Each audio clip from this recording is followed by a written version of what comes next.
నిన్న వర్గీకరణ చట్టం ఆమోదం పొందడానికి కారణం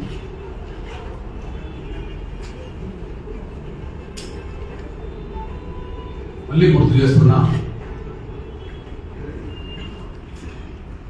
ఇది 3 దశాబ్దాల ఎంఆర్పిఎస్ పోరాట ఫలితం. నిన్న చట్టం అందులో అమరుల త్యాగాలు ఉన్నాయి. 2 కార్యకర్తల నాయకుల 3 దశాబ్దాల శ్రమ ఉంది. సమాజంలో ఉండబడే అన్ని వర్గాలకు సంబంధించిన మద్దతు ఈ విజయానికి కారణమైంది. అదే సమయంలో సుప్రీంకోర్టు తీర్పు ఆగస్టు 1న ఎస్సీ రిజర్వేషన్ల వర్గీకరణకు అనుకూలంగా రాకపోతే నిన్న తెలంగాణ రాష్ట్ర శాసనసభలో చట్టం వస్తుందని ఊహించలేదు. నిన్న తెలంగాణ రాష్ట్ర శాసనసభలో చట్టం వస్తుందని ఊహించలేదు. సుప్రీంకోర్టు తీర్పు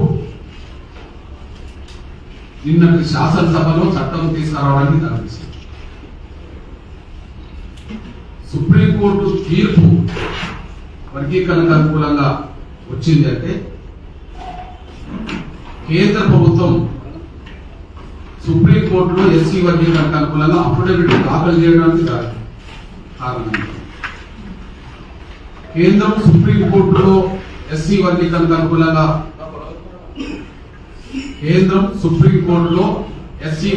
అనుకూలంగా దాఖలు చేయడానికి కారణం గౌరవ దేశ ప్రధానమంత్రి నరేంద్ర మోడీ గారు వర్గీకరణకు అందించిన నైతిక మద్దతు. అందుకు గౌరవ నరేంద్ర మోడీ గారి నుంచి మొదలుకుంటే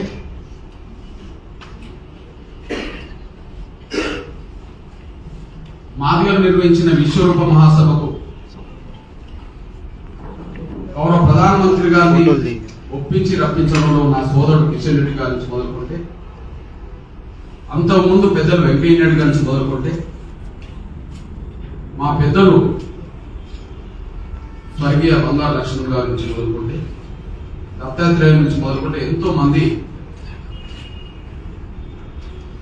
వారు అందించిన సహాయం కూడా ఇలా మర్చిపోలేదు. నిన్న శాసనసభలో ఈ వర్గీకరణ చట్టాన్ని ఆమోదం పొందడం అంటే నిన్నటి శాసనసభ చట్టం రావడానికి సుప్రీంకోర్టు తీర్పు కారణమవుతాయి. ఆ సుప్రీంకోర్టులో వర్గీకరణకు అనుకూలంగా తీర్పు రావడానికి కేంద్రం ఇచ్చిన అఫిడవిటే కారణమవుతాయి. అందుకు కేంద్రం తీసుకున్న నిర్దిష్టమైన నిర్ణయమే దానికి ప్రధాన కారణం అనే విషయం. కేంద్రం ఆ నిర్ణయం ఈ 30 ఏళ్ల సుదీర్ఘ పోరాటం వర్గీకరణ చట్టరూపం వచ్చినందుకు నెల రోజుల పాటు అన్ని మండలాల్లో, తెలంగాణలో అన్ని గ్రామాల్లో విజయోత్సవ సభలు, ప్రదర్శనలు నిర్వహిస్తారు. ఆ విజయోత్సవ సభలు, ప్రదర్శనలో మనము మా ప్రజల్లోకి తీసుకెళ్తాం. మొదటిది 30 ఏళ్ల సుదీర్ఘ పోరాటంలో అమరుల త్యాగాలను గుర్తు చేసుకుంటాం. ఎన్ని అడ్డంకులు వచ్చినా, ఎంఆర్పిఎస్ ఉద్యోగం మీద ఎన్ని కుట్రలు జరిగినా, ఎన్ని సందర్భాల్లో నిర్బంధం వచ్చినా ఎక్కడ కూడా ఆత్మస్థైర్యం కోల్పోకుండా ఎంఆర్పిఎస్ ఉద్యమం చేస్తున్న ప్రతి పోరాటం, ప్రతి ఘట్టానికి సమాజంలో ఉండే అన్ని వర్గాలు, రాజకీయాలకు అతీతంగా, కులాలకు అతీతంగా, మతాలకు అతీతంగా ఎంఆర్పిఎస్ ఉద్యమానికి అందించిన మద్దతును గుర్తు చేస్తూ ప్రతి గ్రామంలో, ప్రతి మండలంలో ఈ 3 దశాబ్దాల పోరాటానికి రాజకీయాలు, కులాలకు, మతాలకు అతీతంగా ఎవరైతే మాకు అండదండలు అందించారో వాళ్ళను గుర్తు చేసుకునే విధంగా, వాళ్ళని గౌరవించుకునే విధంగా ఈ సమావేశాలు నిర్వహిస్తాం. ఇది మొదటి.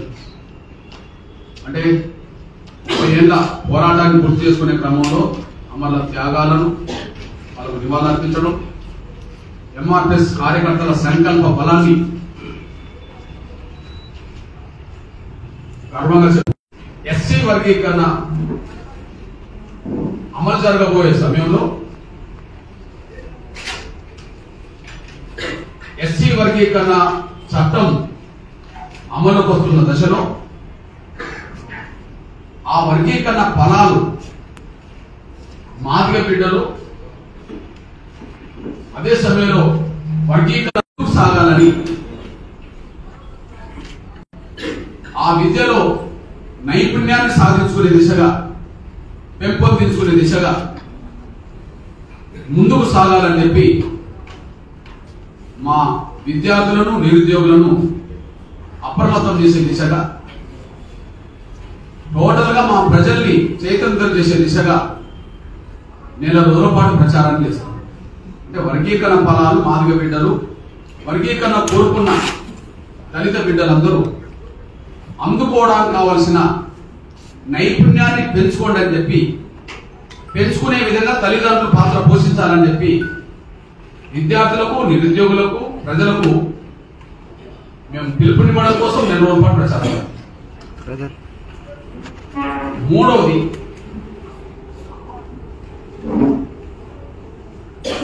ఎస్సీ వర్గీకరణ చట్టం తీసుకొస్తూనే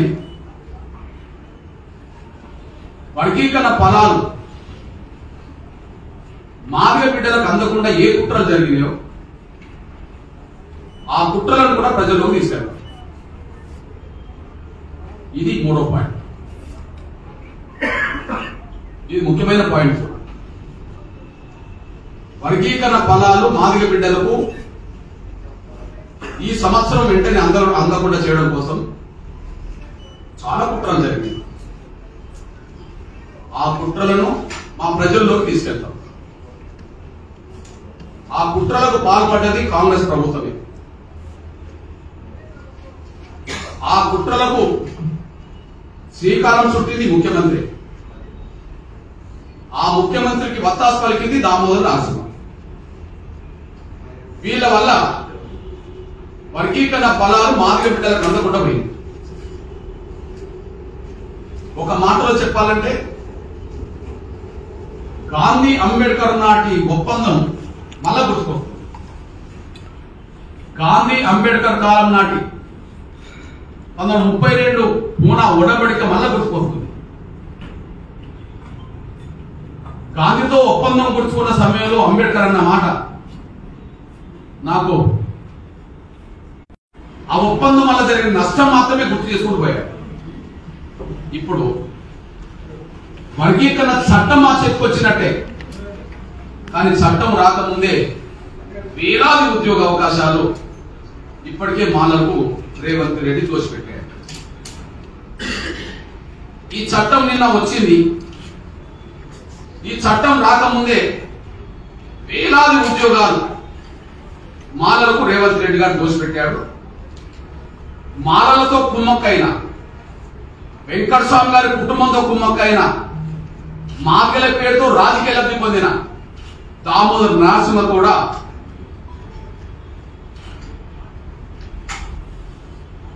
రాజీపడి వాళ్ళ మాదిగ బిడ్డల భవిష్యత్తు కొంత నష్టం తీసుకొచ్చారు. ఇది ముమ్మాటికి వాస్తవం. ఇప్పుడు వర్గీకరణ చట్టం తెచ్చినామని చెప్పి ఎంత గొప్పలు చెప్పుకున్నా చట్టం రాకముందు మా బిడ్డలకు ఏ నష్టం తీసుకొచ్చారో ఆ నష్టం ఇప్పుడు వెంటనే భర్తీ చేయడానికి అవకాశం ఉంది. ఇప్పుడు కొత్త చట్టం మా చేతిలో పెట్టి ఉద్యోగాలని వాళ్ళకి ఇంతకుముందే ఇస్తే ఇప్పుడు ఆ చట్టం ఇప్పుడు ఏ ఉద్యోగాలు ఇవ్వాలి? ఇప్పుడు ఆ చట్టం మాకు ఏ ఉద్యోగాలు ఇవ్వాలి? ఈ నేపథ్యంలో ఒక విషయాన్ని గుర్తు చేస్తున్నాను.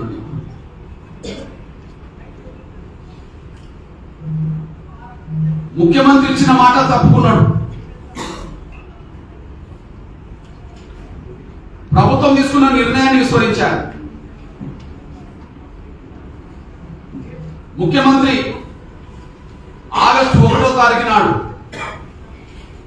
నిండు శాసనసభలో సుప్రీంకోర్టు తీర్పు వచ్చిన రోజే మాట్లాడుతూ గత నోటిఫికేషన్లు కూడా వర్గీకరణ వర్తింపజేస్తాము అని అన్నాడు. గత నోటిఫికేషన్లు కూడా వర్గీకరణ వర్తింపజేస్తాము అని అన్నాడు. గత నోటిఫికేషన్లు వర్గీకరణ వర్తింపజేయకుండానే వర్గీకరణ చట్టం రాకముందే టీచర్ పోస్టులతో పాటు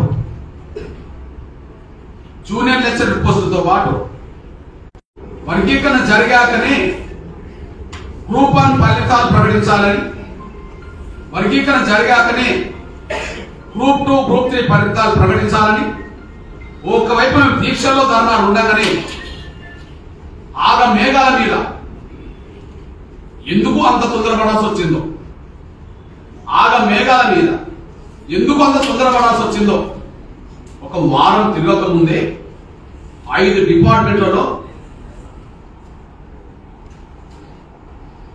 ఫలితాలు ప్రకటించారు. ఒక వారం తిరగక ముందు నిన్న 18వ తారీఖు నాడు చట్టం తెస్తామని ముందే చెప్పి అంతకు ముందే 11, 12, 14 తారీఖుల్లో గ్రూప్ 1, గ్రూప్ 2, గ్రూప్ 3 ఫలితాలను ప్రకటించారు. ఇంకొక 4 రోజుల్లో చట్టం అవుతుందని తెలిసినా కూడా ఆ చట్టం రాకముందే ఇంత తొందరగా చేయాల్సిన అవసరం ఎందుకు వచ్చింది అనే ప్రశ్నకు జవాబు లేదు. అంతకంటే ముఖ్యంగా ఒక మాట చెప్పుకుంటూ వచ్చారు. గతంలో నోటిఫికేషన్ ఇచ్చినప్పుడు వర్గీకరణ లేదు కదా, గతంలో నోటిఫికేషన్ ఇచ్చినప్పుడు వర్గీకరణ లేదు కదా, మరి గతంలో నోటిఫికేషన్ వచ్చినప్పుడు వర్గీకరణ లేనప్పుడు ఆ నోటిఫికేషన్ ఇప్పుడు వర్గీకరణ ఎట్లా వర్తింపజేస్తామని చెప్పి ఇప్పుడు మళ్ళీ ముఖ్యమంత్రి కాకుండా వేరే మంత్రులతోటి, వేరే దళాలతోటి, కొంతమంది ఎమ్మెల్యేలతోటి ముఖ్యమంత్రి మాట్లాడుతున్నారు. మరి గత నోటిఫికేషన్లకు వర్గీకరణ లేనప్పుడు ఇప్పుడు ఎట్లా వర్గీకరణ వర్తింపజేస్తామని ఇప్పుడు మాట్లాడుతున్న వాళ్ళు, మరి ముఖ్యమంత్రి గత నోటిఫికేషన్లకు వర్గీకరణ వర్తింపజేస్తామని ఎందుకు హామీ ఇచ్చిందో వాళ్ళు అడుగుతలేరు, ఈయన చెప్పట్లేదు. వాళ్ళు అడుగుతలేరు, ఈయన చెప్పట్లేదు. ఒకవేళ గత నోటిఫికేషన్లు కూడా వర్గీకరణ వర్తింపజేయడం కుదరదు కదా అని సమాజం ఎవరని అనుకుంటే, గత నోటిఫికేషన్లకు వర్గీకరణ వర్తింపజేయడం ఇప్పుడు కుదరదు కదా అని చెప్పి ఎవరన్నా సమాజంలో ఇతర వర్గాలు అనుకుంటే, మరి కాంగ్రెస్ ప్రభుత్వాలు ఉన్నప్పుడే ఈ ద్వంద్వ విధానం ఎందుకు వస్తుంది? కాంగ్రెస్ ప్రభుత్వం ఉన్నప్పుడే ఈ ద్వంద్వ విధానం ఎందుకు వస్తుంది? మీకు ఒక విషయాన్ని గుర్తు చేస్తుంది. తెలుగుదేశం ప్రభుత్వం ఉన్నప్పుడు గ్రూప్ 1 పోస్టులకు సంబంధించిన విషయంలో 2003 నవంబర్ 11న గ్రూప్ 1 పోస్టులకు నోటిఫికేషన్ జారీ చేశారు. 2003 తెలుగుదేశం ప్రభుత్వం ఉన్నది. గ్రూప్ 1 పోస్టులకు 116 పోస్టులకు నోటిఫికేషన్ ఇచ్చారు. అప్పుడు వర్గీకరణ ఉన్నది. కాంగ్రెస్ ప్రభుత్వం వచ్చినాక దాన్ని మన రివైవ్ చేస్తూ అదే నోటిఫికేషన్ ని మన రెండోసారి ఇచ్చారు. అది జూన్ 6వ తారీఖు నాడు ఇచ్చారు 2004. అప్పటికి వర్గీకరణ ఉన్నది. అంటే వర్గీకరణ ఉన్నప్పుడే 2 సార్లు నోటిఫికేషన్ జారీ చేశారు. వర్గీకరణ ఉన్నప్పుడే ఎగ్జామ్ కూడా జరిగింది, రద్దు కాలే. కానీ ఫలితాలు ప్రకటించే సమయానికి సుప్రీంకోర్టు తీర్పు వర్గీకరణ వ్యతిరేకంగా వచ్చిందని చెప్పి సుప్రీంకోర్టు తీర్పును అడ్డం పెట్టి వర్గీకరణ లేకుండా ఎట్లా అన్నాడు కాంగ్రెస్ ప్రభుత్వం, వైఎస్ రాజశేఖర గారి ప్రభుత్వం ఎట్లా ఫలితాలు ప్రకటించింది వర్గీకరణ లేకుండా? సుప్రీంకోర్టు తీర్పుకు సంబంధం లేదు కదా, నోటిఫికేషన్ వచ్చినప్పుడు వర్గీకరణ రద్దు కాలేదు కదా. పరీక్షలు రాసినప్పుడు వర్గీకరణ రద్దు కాలేదు కదా. ఫలితాలు రాకముందు వర్గీకరణ రద్దు అయితే మరి ఫలితాలు వర్గీకరణ రద్దు చేసి ఇచ్చారుగా. మరి అది ఇప్పుడు ఎందుకు వర్తించరు? ఇప్పుడు నోటిఫికేషన్ ఇచ్చినప్పుడు వర్గీకరణ లేకపోవచ్చు, పరీక్షలు రాసేటప్పుడు వర్గీకరణ లేకపోవచ్చు, కానీ ఫలితాలు ప్రకటించక ముందే సుప్రీంకోర్టు తీర్పు వర్గీకరణ అనుకూలంగా వచ్చింది కదా. ఫలితాలు ప్రకటించక ముందే సుప్రీంకోర్టు తీర్పు ఆగస్టు 1నే వచ్చింది కదా. మరి సుప్రీంకోర్టు తీర్పును ఆసరా చేసుకొని గతంలో సుప్రీంకోర్టు తీర్పు వల్లనే గత నోటిఫికేషన్లకు వర్తింపజేయలేకుండా వర్గీకరణ రద్దు చేసిన కనుక ఇప్పుడు గత నోటిఫికేషన్ వర్గీకరణ లేకపోయినా ఇప్పుడు సుప్రీంకోర్టు తీర్పు వర్గీకరణ తీర్పిచ్చింది కాబట్టి దానికి అనుగుణంగా గ్రూప్ 1 పరీక్షల ఫలితాలు కూడా వర్గీకరణ కనుక ప్రకటిస్తామని ఎందుకు నిర్ణయం తీసుకోలే? అంటే అప్పుడు కాంగ్రెస్ ప్రభుత్వం ఉన్నది, ఇప్పుడు కాంగ్రెస్ ప్రభుత్వం ఉన్నది. అప్పుడు నోటిఫికేషన్ వచ్చినప్పుడు వర్గీకరణ ఉన్నది, కానీ ఫలితాలు ప్రకటించే సమయానికి వర్గీకరణ లేదు, ఫలితాలు వర్గీకరణ లేకుండా ప్రకటించాడు. ఇప్పుడు సుప్రీంకోర్టు తీర్పు రాకముందు నోటిఫికేషన్ కూడా ఉన్నప్పుడు జరిగినప్పుడు కూడా కానీ మాలల ఒత్తిడి తొలగి అప్పుడు సుప్రీంకోర్టు తీర్పును అమలు చేసుకున్నారు 116 పోస్టులు. అప్పుడు సుప్రీంకోర్టు తీర్పును అమలు చేయించుకున్నారు, కానీ ఇప్పుడు అదే సుప్రీంకోర్టు తీర్పును అమలు కాకుండా అనమాట. అప్పుడు కాంగ్రెసే, ఇప్పుడు కాంగ్రెస్, అప్పుడు కాంగ్రెసే, ఇప్పుడు కాంగ్రెసే. అప్పటికిప్పుడు తేడిందంటే అప్పుడు 116 మాత్రమే గ్రూప్ 1 పోస్టులు. ఇప్పుడు కేసీఆర్ నోటిఫికేషన్ ఇచ్చేటప్పుడు 503, ఇప్పుడు 60 నుంచి 563. ఈ 563 అంటే మన జీవిత కాలంలో అంత పెద్దగా మళ్ళీ మనం చూస్తాం. మనం ఇప్పుడు చట్టం మా చేతికి వస్తుందేమో, గవర్నర్ ఆమోదంతో జీవో వస్తుందేమో, అయితే మాకు ఆ గ్రూప్ 1 పోస్టులో మాకు న్యాయం జరుగుతుందా? మళ్ళా గ్రూప్ 1 పోస్టులో నష్ట నివారణ చేస్తారా? నష్టాన్ని భర్తీ చేస్తారా? రేపు వచ్చే సంవత్సరం మళ్ళా కొత్త నోటిఫికేషన్ ఇస్తారా గ్రూప్ 1 కోసం? మరొచ్చే సంవత్సరం ఇస్తారా? ఇవ్వాలి. అంతకుముందు ఇప్పటికీ తేడా 10 లేదు కదా. అంటే ఎంతమంది మా నిరుద్యోగ మాదిగ బిడ్డల వర్గీకరణ కోరుకునే దళిత బిడ్డలకు తీరని అన్యాయం చేసింది కాంగ్రెస్ ప్రభుత్వం కాదా? తీరని అన్యాయం చేసింది కాంగ్రెస్ ప్రభుత్వం కాదా? అట్లా గ్రూప్ 2లో కూడా వర్గీకరణ రద్దు కాక ముందు వర్గీకరణ ఉన్నప్పుడే నోటిఫికేషన్లు వచ్చినప్పుడు మరి సుప్రీంకోర్టు తీర్పును అడ్డం పెట్టుకొని వర్గీకరణ లేకుండా ఎట్లా ఆనాడు గ్రూప్ 1 ఫలితాలు ప్రకటించారు. ఇప్పుడు సుప్రీంకోర్టు తీర్పు వర్గీకరణ అనుకూలంగా వచ్చినాక కూడా వర్గీకరణ లేకుండానే మన ఎట్లా మన నియామకాలు ప్రకటించారు. దీన్ని బట్టి కాంగ్రెస్ స్థాయికి ఎదురకుండా చేయడానికి కుట్ర జరిగింది. ఆ కుట్రలో రేవంత్ రెడ్డి గారు భాగస్వామి అయిన అనే విషయం కూడా స్పష్టం జరుగుతుంది. నంబర్ 1. నంబర్ 2 మీ అందరికీ తెలుసు, రేవంత్ రెడ్డి గారు కుట్రలో భాగస్వామి అయితే మాల ఒత్తిడి తొలగి మాకు అన్యాయం చేస్తే రేవంత్ రెడ్డి గారికి ఎట్లా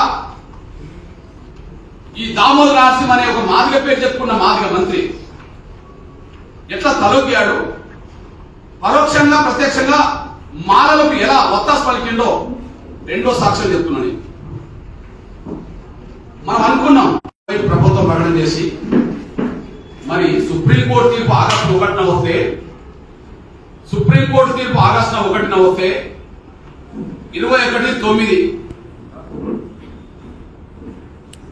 సుప్రీంకోర్టు తీర్పు ఆగస్టు 1న వస్తే మరి సెప్టెంబర్ నెలలో వర్గీకరణ లేకుండానే ఉమ్మడి రిజర్వేషన్ విధానం పరంగానే హెల్త్ డిపార్ట్మెంట్ లో అది కూడా మాదిగా అని చెప్పబడుతున్నా తను చెప్పుకుంటున్నాడేమో కానీ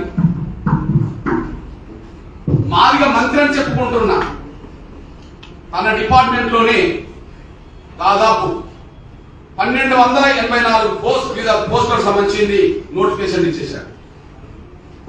ఇది 2 ఉల్లంఘనే కదా. వర్గీకరణ జరిగినాకనే నోటిఫికేషన్ ఇస్తామనేది ప్రభుత్వమే, వర్గీకరణ లేకుండానే సుప్రీంకోర్టు తీర్పు ఆగస్టులో వస్తే సెప్టెంబర్లో వైద్య ఆరోగ్య శాఖలోనే వివిధ నియామకాలకు సంబంధించిన విషయంలో నోటిఫికేషన్లు జారీ చేయడం జరిగింది. దీన్ని ఎలా భర్తీ చేస్తారు? ఈ సుప్రీంకోర్టు తీర్పు వచ్చిన తర్వాత మాదిగ బిడ్డలకు మేలు చేసింది. మాదిగ బిడ్డలకు, వర్గీకరణ కోరుకునే బిడ్డలకు దగా చేసినట్టే కదా. తెలవదా ఆయనకు? వర్గీకరణ జరిగేంత వరకు నోటిఫికేషన్ ఇవ్వమని చెప్పిన ప్రభుత్వంలో భాగస్వామి కదా. ఆనాడు అంబేద్కర్ ఆవేదన అదే, ఈనాడు ఎంఆర్పిఎస్ ఆవేదన కొత్త చెప్పే కదా. మీరు చెప్పండి నా సోదరి సోదరులారా, మీరు రిపోర్టర్స్, మళ్ళీ గ్రూప్ 1 నోటిఫికేషన్ ఈ సంవత్సరం వస్తుందా? వచ్చే సంవత్సరం ఇస్తారా? ఇంకో 2 ఏళ్ళకి ఇస్తారా? ఇంత పెద్ద గ్రూప్ 1 నోటిఫికేషన్ మళ్ళీ వస్తుందా? 523. ఇందులో వాళ్ళ లెక్క ప్రకారం 9% వస్తుందా? మాకు వాళ్ళు ఇచ్చిన లెక్క ప్రకారం 9% వస్తుందా? రాదు కదా. ఒక గ్రూప్ 1 ఆఫీసరు 30 ఏళ్ళు గురైంది మాలల వల్లనే కదా. మాలవృత్తి తరగతి మాకే ద్రోహం చేశారు కదా.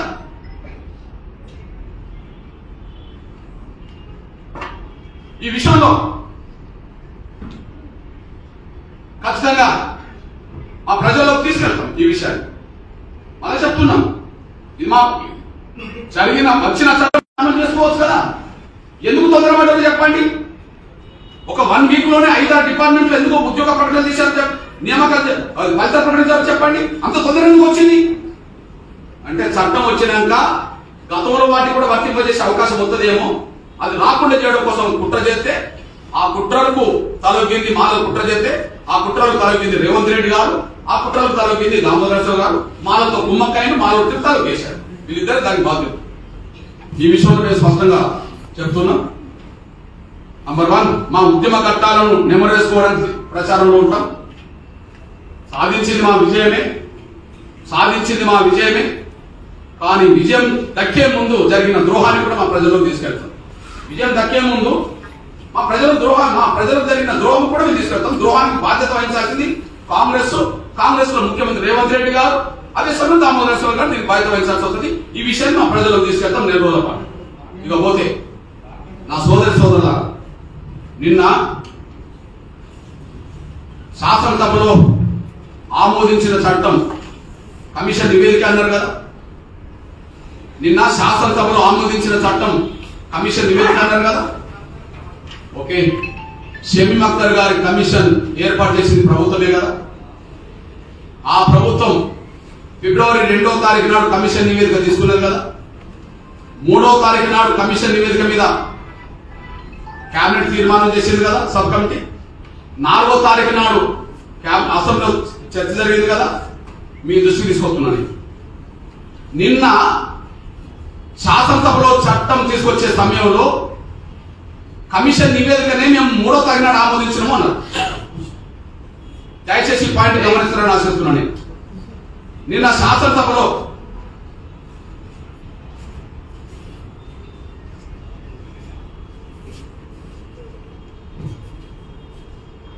శాసనసభలో బిల్లు ప్రవేశపెట్టిన మంత్రి దామోదరరావు ఏం ప్రకటన చేసిండు? కమిషన్ నివేదికనే మేము అమలు చేస్తున్నామని అన్నారు. కమిషన్ నివేదికను ఆమోదించింది ఎప్పుడు? అదే చెప్పిండు. ఫిబ్రవరి 3, 4వ తారీఖు నాడు ఆమోదించింది. ఆమోదించిన దాని ప్రకారమే చట్టాలు రూపొందించారు. మరి ఫిబ్రవరి 3, 4వ తారీఖు నాడు కమిషన్ నివేదికని ఆమోదిస్తే మరి రెండోసారి కమిషన్ గడువు ఎందుకు పెంచారు? మొదటి కమిషన్ నివేదికని ఆమోదించమని చెప్తున్నారు కదా. ఫిబ్రవరి 3, 4వ తారీఖు నాడు ఇచ్చిన కమిషన్ నివేదిక ఆమోదించమని చెప్తున్నారు కదా. మరి ఫిబ్రవరి 19వ తారీఖు నాడు మార్చి 10 వరకు మళ్ళా కమిషన్ గడువు ఎందుకు పొడిగించారు? రెండోసారి కమిషన్ ఏ నివేదిక ఇచ్చింది? రెండోసారి కమిషన్ షమీమ్ అఖ్తర్ గారి కమిషన్ ఏ నివేదిక ఇచ్చింది? ఆ నివేదికను ఏం అధ్యయనం చేసిండ్రు? ప్రజలకు ఎందుకు తెలియజెప్పట్లేదు? మీరు మొదలిచ్చిన కమిషన్ నివేదికనే కేబినెట్ ఆమోదించిందే ఇవాళ చట్టం తీసుకొస్తే అసలు రెండోసారి కమిషన్ గడువు ఎందుకు పొడిగించిండ్రు? ఆ కమిషన్ ముందు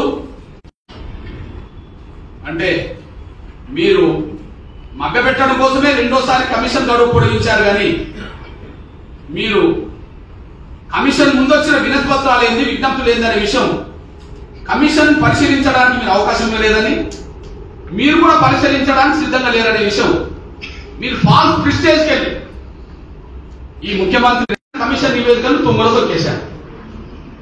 అంటే ఫాల్స్ ప్రిస్టేజ్కి వెళ్ళారు. లేకపోతే రెండోసారి కమిషన్ ముందు ఏ అభిప్రాయాలు వచ్చినాయో కమిషన్ రెండోసారి ఏ నివేదిక సమర్పించిందో బయట పెట్టాలి కదా. బయట పెట్టలేదు, ఫాల్స్ ప్రిస్టేజ్కి వెళ్ళారు. బయట పెట్టలేదు, ఫాల్స్ ప్రిస్టేజ్కి వెళ్ళారు. ఇచ్చింది 11వ తారీఖున. అదే రోజు sub committee chairman Uttam Kumar Reddy గారిని కలిసి చెప్పినామా లేదా? చెప్పారు. ఆ తర్వాత కమిషన్ మన పునరుద్ధరించబడ్డదా లేదా? పునరుద్ధరించబడ్డది. ఇప్పుడు మరి కమిషన్ పునరుద్ధరించబడ్డ సమయంలో మీకు విజ్ఞప్తి చేస్తున్నది ఏంటంటే, అసలు షెడ్యూల్ కులాల వర్గీకరణ విషయంలో రెండో కమిషన్ నివేదికను మీరు ఎందుకు పరిగణలోకి తీసుకోలేదు? రెండో కమిషన్ నివేదికను పరిగణలోకి తీసుకున్నప్పుడు ఎందుకు గడువు పొడిగించారు? మళ్ళీ మా అభిప్రాయాలు చెప్పుకోని చెప్పి ఎందుకు అవకాశం ఇచ్చారు? షమీ అఖ్తర్ గారికి మేము వినతి పత్రం ఇచ్చాము. ఆ వినతి పత్రంలో ఎక్కడెక్కడ లోపాలు జరిగినో చెప్పడం కూడా జరిగింది. అందులో ప్రధానంగా 3 గ్రూపులు ఉంటే 3 గ్రూపులు అసంతృప్తులు ఉన్నాయనే విషయం. రెండో గ్రూప్ లో అంతకుముందు మొదటి గ్రూప్ కేటాయించిన జనాభా అత్యంత డెవలప్ అయిన మూడో గ్రూప్ కేటాయించిన జనాభాలో మధ్యస్థంగా ఉండబడే మాదిగలు కేటాయించిన జనాభా అభివృద్ధి చెందిన జనాభా వచ్చింది. మా పర్సెంటేజ్ తగ్గించే ప్రయత్నాలు చేసిందని మేము చెప్పాము. కూర్పులో శాస్త్రీయత లేదు, పర్సెంటేజ్ కేటాయించడంలో శాస్త్రీయత లేదని చెప్పి మేము ముందు అడిగాలి. సిపిఐ పార్టీ కూనంనేని సాంబశివరావు గారు శాసనసభలో మాట్లాడుతూ కూర్పు న్యాయబద్ధంగా లేదు అని చెప్పి మాట్లాడినా లేదు. అత్యంత వెనుకబడ్డ రెల్లి కులాన్ని డెవలప్ అయిన మాలలు ఎట్లా కలిపిండ్రు, దాన్ని మొదటి గ్రూప్ లో కలపాలని చెప్పి ఆయన మాట్లాడినా లేదు. అదే సమయంలో శాసన మండలిలో మాట్లాడినా లేదు. అదే సమయంలో కాంగ్రెస్ ఎమ్మెల్యేలు, అదే సమయంలో బీఆర్ఎస్ ఎమ్మెల్యేలు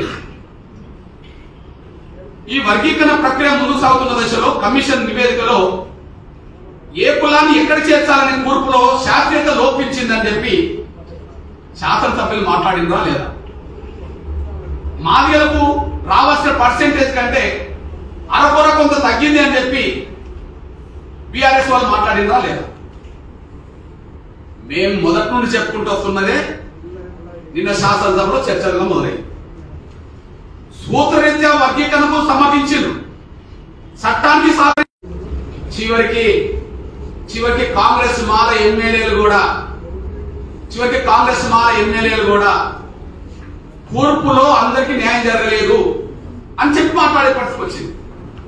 దీన్ని బట్టి మరి ఎవరిని సంతృప్తి పరచడానికి కూర్పు సరిగా చేయలేకుండా పోయిండ్రు, ఎవరికి దోషి పెట్టడానికి మాదిగల వాట తగ్గించారు, ఎవరికి దోషి పెట్టడానికి వర్గీకరణ లేకుండానే ఉద్యోగాలను భర్తీ చేశారు, ఎవరికి దోషి పెట్టడానికి గ్రూప్ 1, గ్రూప్ 2, గ్రూప్ 3 పరీక్ష ఫలితాలతో పాటు ఇవన్నీ వెంటనే ప్రకటించారు. ఇందులో స్పష్టంగా కుట్ర దాగి ఉన్నది. ఉత్త చెప్ప మాకు ఇచ్చిండ్రు, చట్టమైన ఉత్త చెప్ప, కానీ ఉద్యోగాలన్నీ వాళ్ళు దోషిపెట్టిండ్రు. దోషిపెట్టడానికి కావాల్సిన కుట్రల్లో రేవంత్ రెడ్డి గారు ప్రధాన భాగస్వామ్యం అయితే, జాతి పేరు చెప్పుకొని పదవులు పొందిన, జాతిని అడ్డం పెట్టుకుని పదవులు పొందిన దామోదర్ రాజశేఖర్ గారు కూడా ఈ కుట్రలో భాగస్వామి. ఈ విషయాన్ని మా ప్రజల్లోకి తీసుకెళ్లడం మా బాధ్యత. ఒకవైపు చంద్రబాబు నాయుడు గారు ఆంధ్రప్రదేశ్ లో వర్గీకరణ ముందెడుతున్నాడు. ఆయనకు ఈయనకు తేడా ఏంటంటే, ఆయన ఇచ్చిన మాట నిలబెట్టుకునే కాడ 99% ఉన్నాడు. ఇక్కడ మాట తప్పి మాదిగల్ని మోసం చేశాడు. సాక్ష్యం, వర్గీకరణ జరిగేంత వరకు నోటిఫికేషన్ ఇవ్వమని ఆయన చెప్పాడు. ఇప్పటికీ ఒక నోటిఫికేషన్ ఇవ్వలేదు. కానీ వర్గీకరణ అక్కడ ఇక్కడ తేడా ఏంటంటే, ఇక్కడ మాదిగలు పోయినప్పుడు మాదిగల మాట మాట్లాడిండ్రు, ఆయన మాలలు పోయినప్పుడు వాళ్ళు తరగేడు అనడానికి ఒక సాక్ష్యం చెప్తున్నారు. ఇద్దరిని కూర్చుండబెట్టి ఎందుకు మాట్లాడలే? ఇప్పుడు సీఎం మాల వైపు ఉన్నాడు, మాదిగల పేరుతో దామోదర్ నరసింహ ఉన్నాడు. ముఖ్యమంత్రి ఇద్దరిని కూర్చుండబెట్టి ఎప్పుడన్నా మాట్లాడినారు. కానీ చంద్రబాబు నాయుడు గారు అక్కడ మాల మంత్రిని మాదిగ మంత్రిని కూర్చుండబెట్టి మాట్లాడింది. అక్కడ హోంశాఖ మంత్రి మాదిగ అమ్మాయి వీళ్ళిద్దరితో మాట్లాడిండ్రు. వీళ్ళిద్దరు వర్గీకరణ కోరుకున్నారు కదా. అక్కడ చంద్రబాబు నాయుడు గారు అందరితో మాట్లాడిండు కదా, మరి మీరెందుకు అందరితో కలిపి మాట్లాడలే? రెండోది, అక్కడ మాలా మాదిగ ఎమ్మెల్యేలతో సమావేశం జరిపిండు కదా. అక్కడ మాలా మాదిగ ఎమ్మెల్యేలతో సమావేశం జరిపిండు కదా. న్యాయబద్ధంగా ముందుకు నడుపుతామనే ఆలోచన మీకు లేదు కదా. చంద్రబాబు అక్కడ చేశారు కదా, ఎవరు చంద్రబాబు నాయుడు చేశారు కదా. ఇకపోతే ఇక్కడ షమీమ్ అఖ్తర్ కమిషన్ ఉన్నారు. షమీమ్ అఖ్తర్ కమిషన్ ముందు మాలా మాదిగ ఎమ్మెల్యేలు కలిపి అక్కడికి వెళ్ళారా? కలిసి వెళ్ళారా? కానీ అక్కడ గౌరవ రాజీవ్ రంజన్ మిశ్రా గారు 2 సార్లు మాలా మాదిగ ఎమ్మెల్యేలతో సమావేశం ఏర్పాటు చేశారు. 2 సందర్భాల్లో మాలా మాదిగ ఎమ్మెల్యేలపై వర్గీకరణ కోరుకుంటూ వినతి పత్రాలు ఉమ్మడికి ఇచ్చేశారు కదా. అంటే ఆంధ్ర రాష్ట్రంలో, ఆంధ్ర ప్రాంతంలోనే ఎంఆర్పీ శుద్ధి మొదలైంది. వర్గీకరణ వ్యతిరేక శక్తులు ఎక్కువ ఉన్నది కూడా అక్కడనే. వర్గీకరణ వ్యతిరేకంగా మాల మహానాడుకు నాయకత్వం వహించింది కూడా అక్కడి నుంచే. మరి వర్గీకరణకు వ్యతిరేకమైన మాలలు ఎక్కువ ఉన్న రాష్ట్రంలో చంద్రబాబు నాయుడు గారు మాలా మాదిగల్ని మొన్ననే కేబినెట్ తీర్మానం జరిగింది, రేపు శాసనసభలో తీర్మానం జరగబోతుంది, ప్రక్రియ ఆయన ముందుకు నడిపించబోతున్నాడు. అక్కడికంటే ఇక్కడనే భిన్నాభిప్రాయాలు ఎక్కువ ఉన్నాయి. అక్కడికంటే ఇక్కడనే ఘర్షణ వాతావరణం ఇప్పటికి ఉన్నది. అక్కడ మాత్రం మాలలు ఎక్కువ ప్రాంతంలో, మాలలు ఎక్కువ రాష్ట్రంలో మాత్రం భిన్నాభిప్రాయాలు కనుమరుగవుతున్నది, ఘర్షణ కనుమరుగవుతున్నది. అందరు కలిసి వర్గీకరణ కోరుకునే కానీ అక్కడికి వచ్చేసారు. అక్కడ అందరు కలిసి వర్గీకరణ కోరుకునే రావడానికి కారణం చంద్రబాబు నాయుడే. ఇక్కడ అందరినీ ఒక దగ్గర తీసుకురాకపోవడం రేవంత్ రెడ్డి గారి వైఫల్యమైన విషయం కూడా స్పష్టంగా ఇక్కడ రుజువు అవుతుందనే విషయం కూడా మీ దృష్టికి నేను తీసుకొస్తున్నాను. ఈ నేపథ్యంలోనే గౌరవ చంద్రబాబు నాయుడు గారు ప్రభుత్వం తీసుకున్న నిర్ణయాల్లో ఎంత ఆచితూచి ముందుకెళ్తున్నాడో క్వశ్చన్ చెప్తున్నాడు. అక్కడ మేము 1% కాదు, 0.5% కూడా నష్టపోలేదు. ఆంధ్రప్రదేశ్ లో 0.5% కూడా నష్టపోలేదు. ఎగ్జాంపుల్ చెప్తున్నాను, అక్కడ ఏబిసిడి ఉండే, ఇప్పుడు ఏబిసి అవుతుంది. అక్కడ ఏబిసిడి ఉమ్మడి ఆంధ్రప్రదేశ్ లో ఉండే 2 గ్రూపులు ఉండడానికి కారణం అక్కడ ఏ గ్రూపు రెల్లి ప్రజలు అక్కడనే ఎక్కువ మంది ఉన్నారు, వాళ్ళకి 1% ఇచ్చారు. బి గ్రూప్ కు ఇప్పుడు 6.5% వచ్చింది. సి గ్రూప్ కు మాలలకు అప్పుడు సి గ్రూపే, ఇప్పుడు సి గ్రూపే 7.5 వచ్చేసింది. డి గ్రూప్ లేదు. మరి డి గ్రూప్ 1% ఏమైంది? ఇక్కడ గమనించాలి. డి గ్రూప్ అనేది ఆది ఆంధ్రులు, 1% ఏమైంది అన్నప్పుడు డి గ్రూప్ కాడ మాలా మాదిగ ఎమ్మెల్యేలు కూర్చొని ఎంఆర్పీఎస్ సూచనలు కూడా చేసిన తర్వాత కమిషన్ ముందుకు, ప్రభుత్వం ముందుకు ఒక అభిప్రాయంతో వెళ్ళారు. ఈస్ట్ వెస్ట్ గోదావరి జిల్లాలో ఉన్న ఆదివాంధ్రులు మాలలు, చిత్తూరు, కడప, నెల్లూరు, ప్రకాశం జిల్లాల, గుంటూరు జిల్లాలో ఉండబడే ఆది ఆంధ్రులు మాది. అంటే ఆది ఆంధ్రుల పేరుతోటే మాలలు ఉన్నారు, మాదిగలు ఉన్నారు. కాబట్టి ఆ 1%ను సగం మాలలకు కలిపి సగం మాదిగ కలిపారు. అంటే 6 రావాల్సింది డి గ్రూప్ లో సగం రావడం వల్ల 6.5 మాదిగలకు అయింది. 7 రావాల్సింది మాలలకు డి గ్రూప్ లో ఉండబడే 0.5% కలవడం వల్ల 7.5 మాదిగ రిలాక్సేషన్ ఇచ్చారు. ఆ పని జరుగుతుంది. అంటే ఒక గ్రూప్ లో ఉండబడే ఒక సెక్షన్ ని 2 వర్గాలు పంచుకునే విధంగా చేసింది సమన్వయంతోటే కదా, అందరి అభిప్రాయంతోటే కదా, లేకపోతే ఆ సమస్య అట్లనే ఉంటది కదా. ఆది ఆంధ్రులను డి గ్రూప్ లో సి గ్రూప్ లో కలిస్తే 1 సైడ్ పోయేది, కానీ అట్లా 50-50 చేయడం జరిగింది. ఇదంతా చేయడానికి కారణం ఏంటిది? అక్కడ వర్గీకరణ అంశం మీద అత్యంత అవగాహన గల వ్యక్తి ఎవరు? చంద్రబాబు నాయుడు. వర్గీకరణ గతంలో అమలు చేసింది ఎవరు? చంద్రబాబు నాయుడు. వర్గీకరణ సమస్య పరిష్కారం ఘర్షణ లేకుండా జరగాలని అనుకుంటున్నది ఎవరు? చంద్రబాబు నాయుడు. ఆ విధంగా ముందుకు నడిపింది ఎవరు? చంద్రబాబు నాయుడు గారు. అక్కడ నిజాయితీ, ఆ చిత్తశుద్ధి, ఆ సంకల్పం కనిపిస్తున్నది. వర్గీకరణ జరగాలి. జాతీయ స్థాయిలో ఉండబడే మానవ ఒత్తిడితలోకి, ఇక్కడ ఉండబడే పలుకుబడి గల మానవ లీడర్ల ఒత్తిడితలోకి నమ్మక ద్రోహం చేసి వర్గీకరణ చట్టం ఇచ్చినట్టయి. చట్టం వాళ్ళ దయాదాసి వచ్చిందని మేము అనుకోవట్లేదు. పంజాబ్లో లేదా, హర్యానాలో అమలు జరుగుతలేదా, తమిళనాడు అమలు జరుగుతలేదా? ముందు మేమే తెచ్చామంటున్నాం కదా, మీరు అంటున్నారు కదా, మీరు దేవడానికి ముందు ఇతర రాష్ట్రాలు అమలు జరుగుతలేదా? సుప్రీంకోర్టు తీరుతుందని మేము అంటున్నాం కదా, హర్యానా సుప్రీంకోర్టు తీరుతుందని అమలు జరుగుతుంది వాస్తవం కదా, రేపో మాపో ఆంధ్రప్రదేశ్ అమలు జరిగేది వాస్తవం కదా. కానీ వాటికి రేవంత్ రెడ్డి గారికి తేడా ఏంటంటే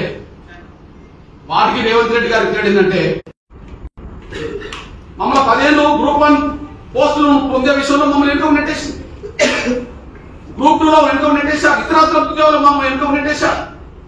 ఇవాళ మీరు చట్టం తెచ్చిన అంటారు, ఇంకో 10 ఏళ్ళ మమ్మల్ని వెనుక నెట్టేసినట్టే కదా. ఎవరి కోసం మమ్మల్ని వెనుక నెట్టేశారు? మాలకు దోషపెట్టంటే కదా. ఈ విషయాన్ని మేము మా ప్రజల్లో తీసుకెళ్తాం. విజయోత్సవం మా పోరాట ఫలితం. చట్టం సాధించుకోవడం అనేది ఇక్కడేంది, రేపు ఆంధ్రప్రదేశ్లో సాధించుకోవట్లేదా? రేపు కర్ణాటకలో మేము సాధించుకోమా? కర్ణాటకలో మేము సాధించుకోలేమా? ఆంధ్రప్రదేశ్లో సాధించుకోబోతలేమా? ఇక్కడ మీరు చట్టం తీసుకొచ్చామని చెప్పుకోవడం కాదు, చట్టం రావడానికి కూడా ఎంత మోసం జరిగిందో అది చెప్తాం మేము. ఈ మోసానికి కారకుడు రేవంత్ రెడ్డి, ఈ మోసానికి కారకుడు దామోదర్ రాజమే. మళ్ళీ చెప్తున్నాం, ఎవరెవరైతే వర్గీకరణకు అడ్డు తగులుతూ ఈ మోసానికి పాల్పడే ప్రయత్నం చేశారు వాళ్ళను రాబోయే రోజుల్లో ఏ ఎమ్మెల్యేలు మా వర్గీకరణకు అడ్డు తగులుతూ బహిరంగ సభలు పెట్టారు, ఏ ఎమ్మెల్యేలు మా వర్గీకరణకు అడ్డు తగులుతూ మా బిడ్డలకు న్యాయం జరగకుండా కుట్రలు, ఆ పేర్లు మాకు తెలుసు, వాళ్ళు ఎవరో మా జాతికి తెలుసు. సుప్రీంకోర్టు తీర్పు వచ్చిన తర్వాత ఎవరైతే వర్గీకరణకు అడ్డు తగులుతూ సభలు పెట్టారో అంటే ఏ ఎమ్మెల్యేలు భాగస్వాములు అయినరో, ఎవరెవరు కుట్రలు చేసిండ్రో, మా బిడ్డలకు ఉద్యోగాలు రాకుండా ప్రయత్నాలు చేసిండ్రో, ఎవరెవరు రేవంత్ రెడ్డి మీద దామోదర్ మీద ఒత్తిడి తీసుకొచ్చి వాళ్ళకి అనుకూలంగా మలుచుకున్నారో వాళ్ళ పేర్లు మాకు తెలుసు, వాళ్ళు ఎవరు మా జాతికి తెలుసు. ఖచ్చితంగా రాబోయే రోజుల్లో వాళ్ళు ఎక్కడి నుంచి పోటీ చేసినా, ఇప్పుడు పోటీ చేసి గెలిచిన కానీ పోటీ చేసినా వాళ్ళు రాజకీయ మూల్యం చెల్లించుకునే విధంగానే వెళ్ళండి. అమర త్యాగాలను స్మరించుకోండి. అదే సమయంలో ఎంఆర్పీఎస్ కార్యకర్తల సంకల్ప బలాన్ని చూసి, పోరాటం చేసే తీరును చూసి గర్వపడే విధంగా తయారు కాండి. మరొక వైపు సమాజం అందించిన మద్దతుకు అన్ని గ్రామాల్లో వాళ్ళ కృతజ్ఞతలు చేయాలండి. ఇది మన బాధ్యత గుర్తుంచుకొని ముందుకు సాగాలని చెప్పి మేము విజ్ఞప్తి చేస్తూ, 100 అయినా 106 అయినా లక్షల డబ్బుల కార్యక్రమం ఉంటుంది. ఆంధ్రప్రదేశ్ లో షెడ్యూల్ కులాల వర్గీకరణ ప్రక్రియ పూర్తయిన వెంటనే రేపు తీర్మానం జరగబోతుంది కనుక ఆ తీర్మానం ముందుకు తీసుకెళ్లే దశలో ఎలాంటి నిర్ణయాలు వస్తాయో మేము అక్కడ తెలుసుకుంటాం. ఏదైనా గౌరవ ముఖ్యమంత్రి చంద్రబాబు నాయుడు గారు ఇక్కడ రేవంత్ రెడ్డి గారితో పోల్చుకుంటే 100 లక్ష రెట్లు బెటర్ గా ప్రతి విషయంలో అందరితో పంచుకుంటుండు, అందరినీ సమానం చేస్తున్నాడు, మాలాంటి వాళ్ళని కూడా అభిప్రాయాలు పరిగణలో తీసుకుంటున్నాడు, ఘర్షణ లేని విధంగా సమస్య పరిష్కారానికి ముందుకెళ్తున్నాడు, ఎవరికి అన్యాయం జరిగిన పద్ధతిలో సమస్య పరిష్కారానికి ముందుకెళ్తున్నాడు. రేవంత్ రెడ్డితో పోల్చుకుంటే లక్ష రెట్లు మాకు చంద్రబాబు నాయుడులో మాదిగ జాతి శ్రేయోభిలాషిగా మాకు స్పష్టంగా ఖచ్చితంగా రాబోయే రోజుల్లో ఈ నెల రోజుల ప్రయాణం అయిపోయిన తర్వాత రాబోయే రోజుల్లో ఎస్సీలకు, ఎస్టీలకు, బీసీలకు, మైనార్టీలకు, అగ్రకులాల పేదలకు, మహిళలకు